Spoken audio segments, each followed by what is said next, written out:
Hello, it's Simon Gray from Real Tail Trader with another video. In this video, just going to have a quick look at a platform called eToro, which I've recently signed up to trade publicly. So I'll show you a little bit of that, and then, as always, a quick run through the markets, the positions I'm in, the things that I'm thinking about and doing, to hopefully give you a bit of insight as to what it really means to be a retail currency trader. And this is the second video of today, and it's only, let me check the clock, it's only just after 10 o'clock. Done my daily market analysis this morning, then recorded a quick video, got some inspiration to record a quick video as to the 3 reasons why most traders lose money. So if you haven't had a look at that, please go and check that out. You'll find that on my YouTube feed. But anyway, with that said, let's dive into the market. So here we go with a quick look at the 15 currency pairs that I look at on a daily basis. As always, quick disclaimer, this is not any recommendations of things you should buy or sell.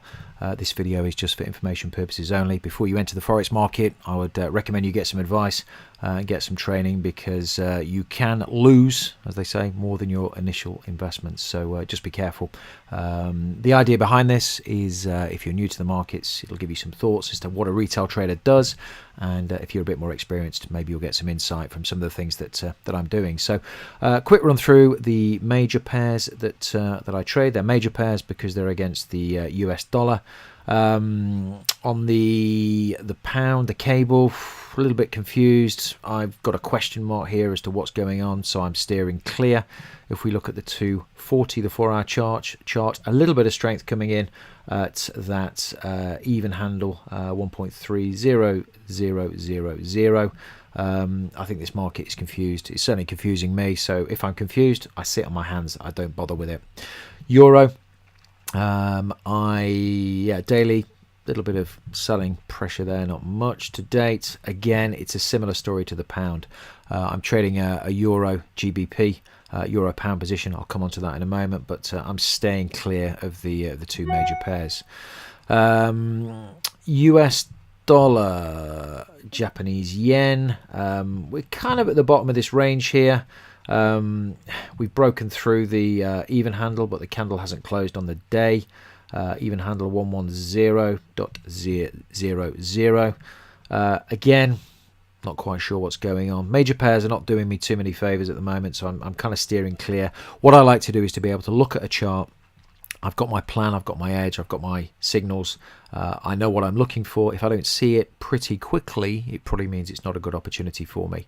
And I have my edge, my plan to go by. I also have that subconscious kind of knowledge that you get for being active in the market for a long time. And I've been active in the market for 7 or 8 years. So yeah, there's stuff that's kind of your gut feel. You still need to trade your plan, to stick to your rules and to maintain your discipline, but trading is, to a certain extent, it can never be 100% mechanical. There is an art to it as well.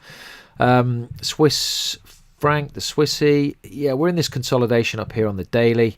I sold into this, had a couple of attempts at selling into this. This was a losing trade for me. I sold here, got out with 0 loss. Then I sold again. So this was a break-even trade. Then I sold again, but was stopped out. Again, not quite sure what's going on here.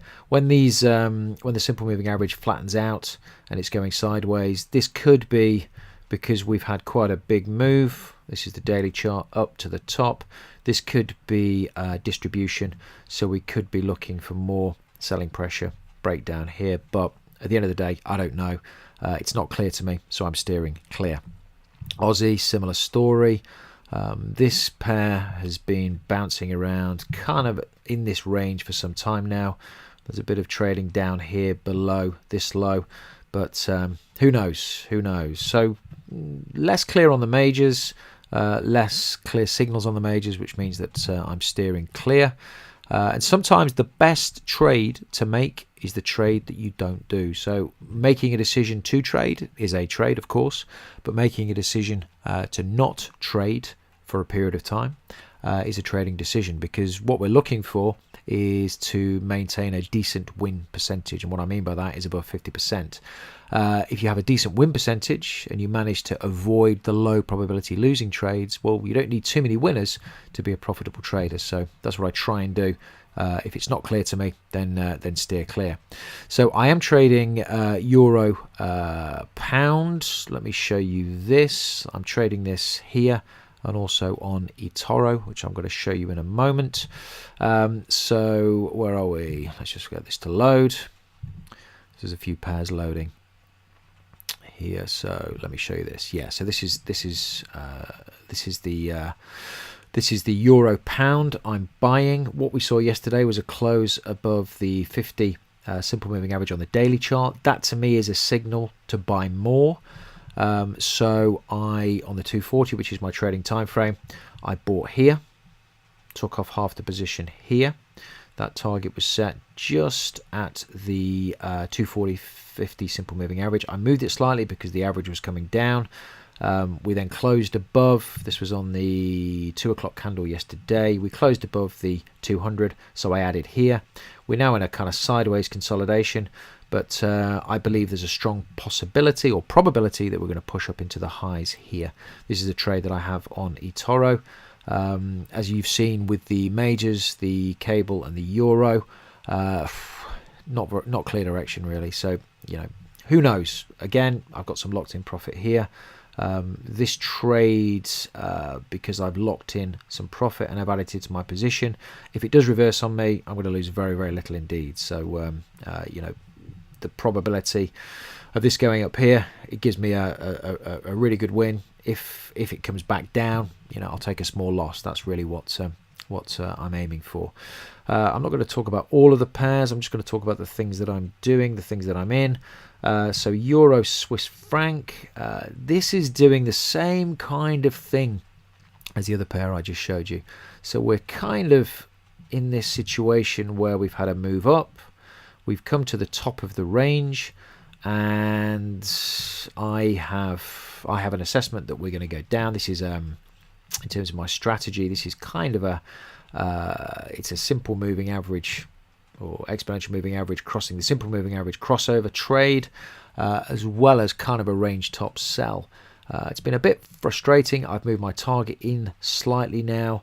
The reason for that, if I look at the daily, you see we've got the 200 simple moving average on the daily here. Considering exiting this trade, it's been sideways moving for some time. The thing that's kept me in it is the fact, this is why trading is more of an art than a science or a mechanical thing, is that we have on the weekly chart, we have the 50 simple moving average sloping downwards. And at the moment, pretty much on the week, that is holding as resistance. So, you know, we'll see where we get to. If we get a close at the end of the week above that, I'm going to be out of this position, no questions asked. So, yeah. Euro, Aussie dollar. This was a signal I had here. This was a range top sell. This triggered here. We then came down. I hit my target, so took some profit off. We then reversed and I was stopped out. What I did do here is I added a second position, and trading is all about learning, and this was a mistake. And I've realized that this was a mistake because I added my second position before we'd had a close below the simple moving average down the middle of the range. If I look at the daily, similarly here, I added a second position before we'd closed below the daily 200 simple moving average. Now, what I've done now is to reinforce that in my rules to say that I don't add a position until we've closed below the simple moving averages, because what happened here is, you'll see, we came down, my target was set at that simple moving average. That's what I usually do, well, always do, because usually you get a bounce. So I took the profit off, but then I added before we closed below, and that was my downfall. Having said that, the profit from hitting target, my initial target, offset pretty much exactly the loss I took on my second position. So this ended up marginally losing trade, but the loss on it was so insignificant, it's not going to trouble me. I'm just standing clear at the moment on this. Not quite sure what's going to happen. Never am. nobody is.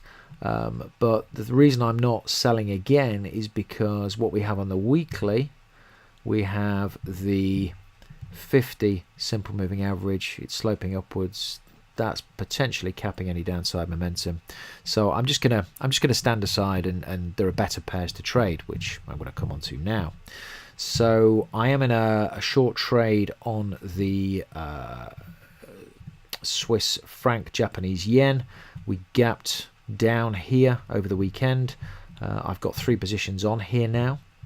So this is a nice pyramid in trade. Let me come across here. So I sold here. I then sold here on a YX candle. I've then sold here this morning at 6 o'clock. Rolled a stop. So what that means is, although I've got 3 positions and the risk on each on the first position was 0.5% of my capital, because we're going down now and I've rolled a stop, my risk is only 0.5%, although I've got 3 positions on. So I'm heavily short, but my risk is capped at the risk on the initial position. So this is obeying the exponential moving averages. There is a good probability that will move down further. These are the kind of trades I look for, trades where I can pyramid in based on the market moving in my favor, not the other way. So pyramiding up when I'm winning, not averaging my losses when I'm losing. That's a big distinction. So yeah, we'll see where this gets to. Aussie yen, similar kind of setup here. I'll show you the 240. I have hit my initial target here, so took some profit overnight, which is always great while you're sleeping.